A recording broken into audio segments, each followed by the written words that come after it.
Lo dijo en la primera hora.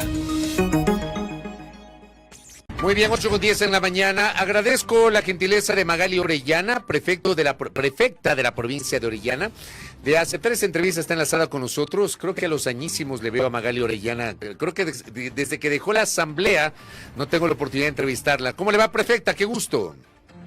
Muy buenos días, Fabricio. La verdad que el gusto es mío y agradecer y saludar desde acá, desde la provincia de Orellana, a todo el país a través de Radio Armónica. Muchas gracias. Gracias, perfecta. Qué gusto saludarle. A ver, ¿cómo está la situación climática en Orellana?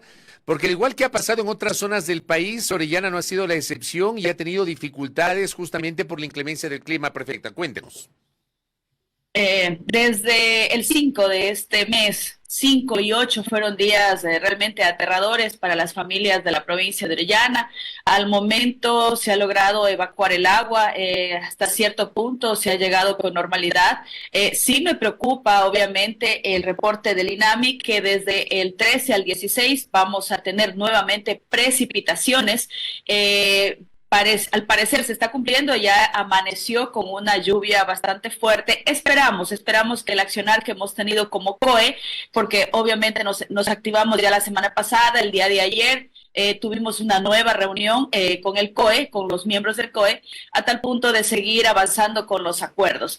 Espero que los drenajes que hemos realizado como gobierno provincial, tanto en el sector rural como también en la parte urbana, en algunos barrios como Guadalupe la Riva, Flor de Oriente, Flor del Pantano, también parroquias como San Sebastián del Coca, Guayusa, Nuevo Paraíso, que fueron afectadas fuertemente, Puerto Murialdo, sirvan para poder evacuar las precipitaciones del agua. Lo que nos preocupa realmente son los desbordamientos de los ríos, que incluso en el momento que suben los ríos, se regresa por los alcantarillados y arrasa con todo lo que tiene la alcantarilla, regresa a los sifones, lo cual pues es un tema de sanidad tremendo. Es por eso que realmente estamos con esa incertidumbre hasta el momento. Nosotros como gobierno provincial hemos avanzado, se ha tenido el aporte de la brigada, de la Armada, con el personal que pueden, para poder avanzar con los muros de contención que tenemos. Nosotros tenemos una vía importante, que es la vía Guayusa, donde se saca el material pétreo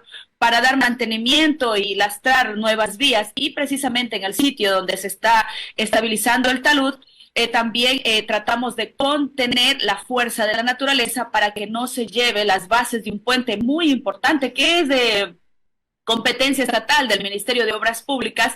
Al irse ese puente no solamente se estaría perjudicando el tema agrícola, la movilidad humana, sino que también la parte hidrocarburífera, que todos sabemos es la que alimenta el erario nacional. Ustedes como prefecto, usted prefecta como prefectura y usted como prefecta de Orellana, Magali, ¿ha tenido diálogos con el gobierno, con el ministro de Transporte y Obras Públicas, por ejemplo, para hablar sobre esta situación con la Secretaría de Gestión de Riesgos u otras instancias de la función ejecutiva? Lamentablemente sí, me apena mucho decirlo. El día de ayer que tuvimos una reunión, es verdad, lo hicimos a las 12 de la noche porque amerita la emergencia. No estuvo el representante del Ministerio de Obras Públicas. Le dan caso omiso y falta de responsabilidad. Y también sí, hay que decirlo, nos han dado competencias a partir de este año, de enero. Nos dicen aquí está, esas son sus competencias, pero no hay recursos. Están violando la Constitución. El artículo 107 del COTAC claramente establece que se deben emitir o entregar las competencias con recursos, con talento humano. El artículo 273 de la Constitución de igual manera especifica claramente y es mandatorio que no se entregarán competencias si no hay los recursos necesarios. Nos preocupa porque no solamente que nos entregan competencias sin recursos, sino que también nos están adeudando como prefecturas a nivel nacional de equidad territorial. El 15% del mes de diciembre que hasta ahora no nos han pagado, el mes de marzo, el mes de abril, nos deben en su totalidad de esas cuotas a las prefecturas.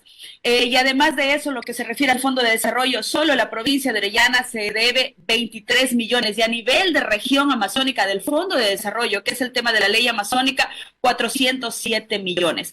Es triste, es lamentable. Además de eso, nos reducen recursos. Nos preocupa realmente lo que nosotros estamos pasando aquí en la provincia. Sin embargo, vemos cómo existe, si hay dinero, para agendas internacionales, agendas europeas. El petróleo fue aprobado, el presupuesto general del Estado fue aprobado con un valor de $66 aproximadamente y ahora está a más de $90. Hay una diferencia de más de $27 que no sabemos, no ha sido redistribuido como debe de ser en el Fondo de Desarrollo, que es lo que se distribuye a las provincias amazónicas, ni tampoco lo hemos visto en equidad territorial. No obstante, hay familias damnificadas, hay familias afectadas, diferenciando obviamente las familias afectadas. Hay familias que se han inundado sus casas, han perdido sus enseres, otros han perdido sus casas, otros que han llegado hasta el patio, han perdido sus animales, se han ahogado sus mascotas. Hay diferentes niveles de afectación.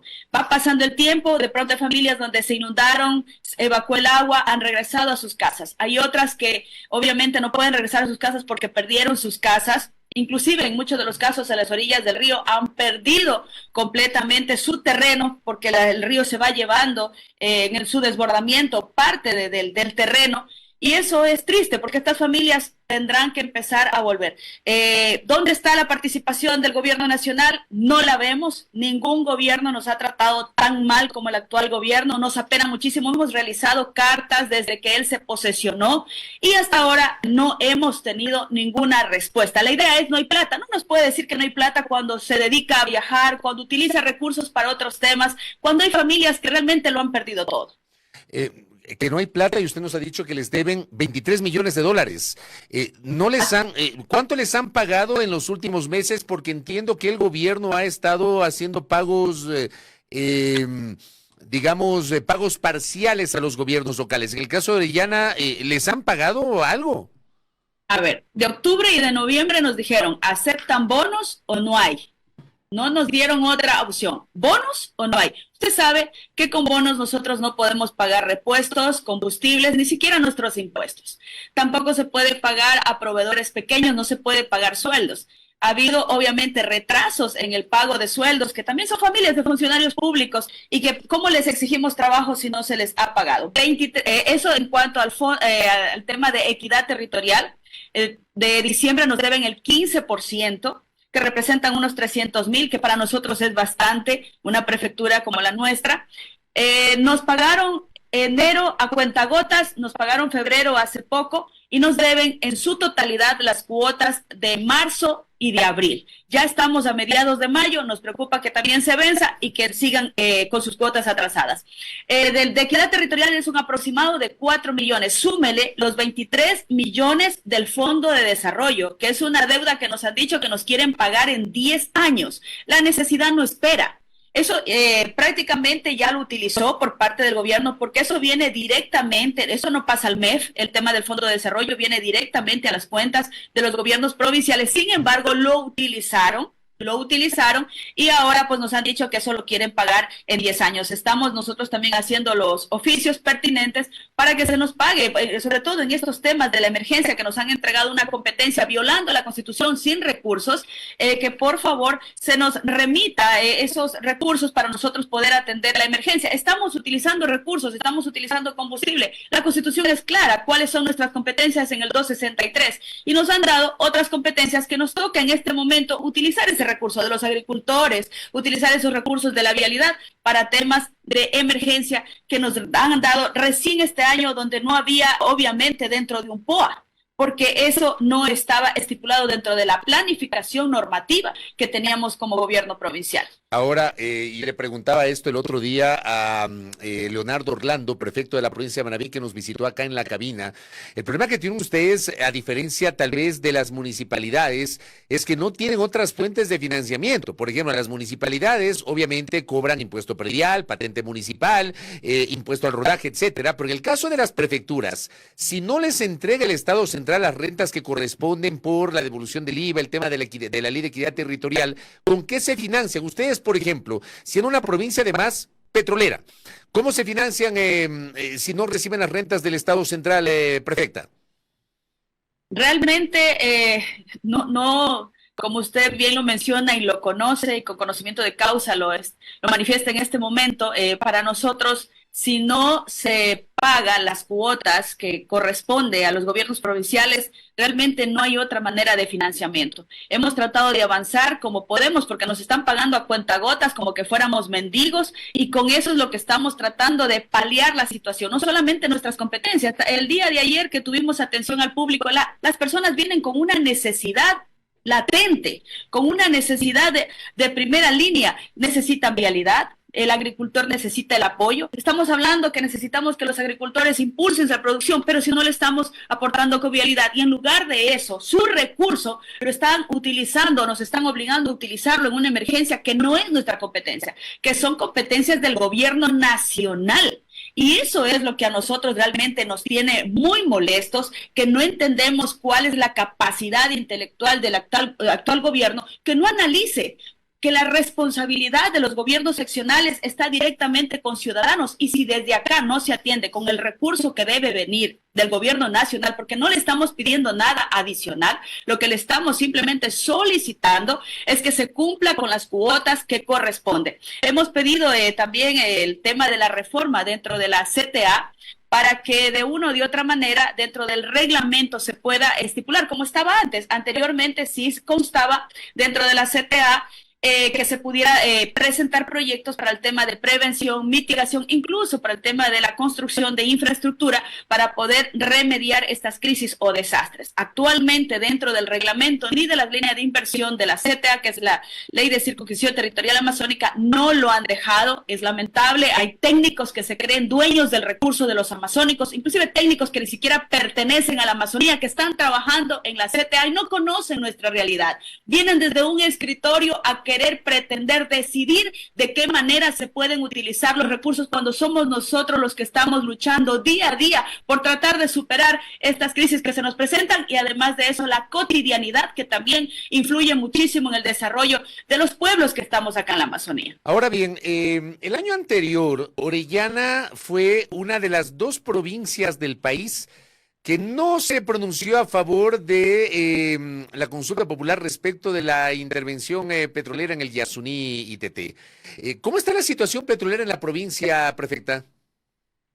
Bien, la producción petrolera no ha bajado, al contrario, estamos viendo cómo ingresan containers, trailers, para condicionar el tema de la actividad hidrocarburífera. La producción petrolera no la vemos que haya bajado, al contrario, a partir del 10 de mayo salió el reporte del incremento del crudo ecuatoriano a más de $90.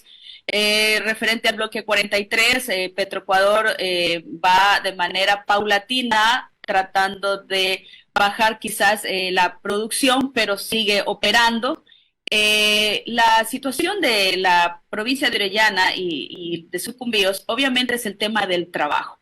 Aunque la gente está consciente obviamente que el trabajo no es que va 100% para los habitantes de Orellana y Sucumbíos, porque los mandos medios o quienes representan muchas veces a Petroecuador o al tema petrolero, ellos ya envían desde allá su gente para que ocupe espacios estratégicos.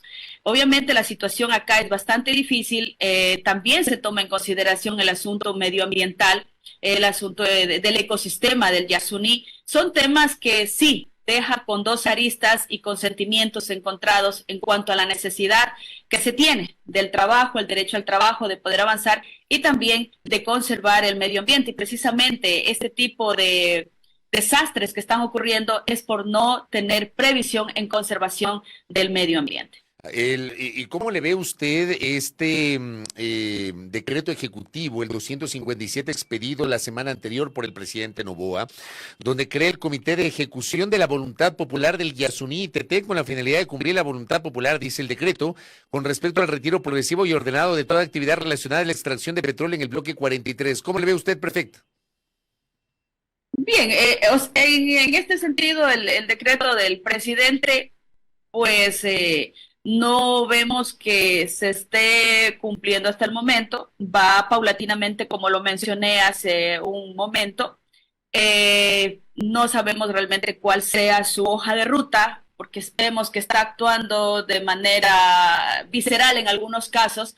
Así que en ese sentido, pues nosotros como provincia de Orellana esperamos que cualquier acción que se vaya a tomar sea en conveniencia de los ciudadanos de las provincias amazónicas y del país. Entendemos, obviamente, que puede tener algunos intereses el presidente de la República, pero en este sentido esperamos que no soslaye los derechos de nuestros pueblos.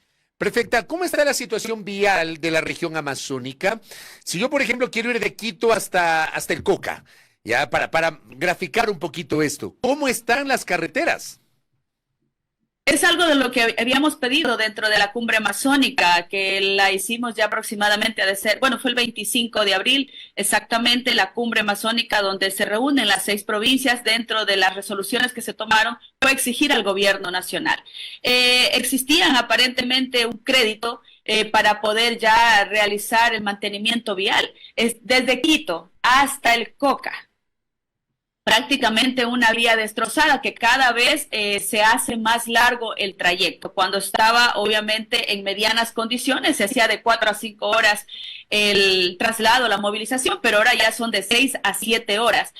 Hay varios lugares, obviamente, por los deslaves y también el deterioro de la vía que hasta el momento no se han preocupado por darle mantenimiento. Inclusive hay vías por el lado de Sucumbíos, el Chaco, el Reventador, que están completamente colapsadas. Hay un socavón que hasta ahora por parte del gobierno nacional hace caso omiso, pero sí saca el tema petrolero. También por el lado de la hermana provincia de Napo, que conduce a Narupa, Loreto, Coca, también está en pésimas condiciones. Entiendo que estaban haciendo un proyecto de rebacheo, pero es algo que va a cuentagotas, que tampoco soluciona la problemática. Realmente acá hay lugares maravillosos que visitar, pero obviamente la gente sí se pone un limitante de decir, no, pero la vía, ¿cómo voy a llegar hasta estas provincias? ¿Cómo voy a visitar esos paisajes amazónicos si la vía obviamente no le brinda condiciones? Es tremendo porque no solamente es el tema de los deslaves, también hay vías que ya se han ido, parte de la vía se ha ido, que usted tiene que pasar por un filito de la vía.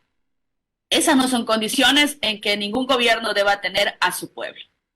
Correcto, prefecta. Le quiero agradecer por la gentileza para hablar sobre la situación que al momento enfrenta la provincia de Orellana, las afectaciones climáticas, la deuda que el Estado central tiene con ustedes, así como también la parte petrolera y por supuesto la parte vial. Prefecta Orellana, gracias por el tiempo, ¿ah?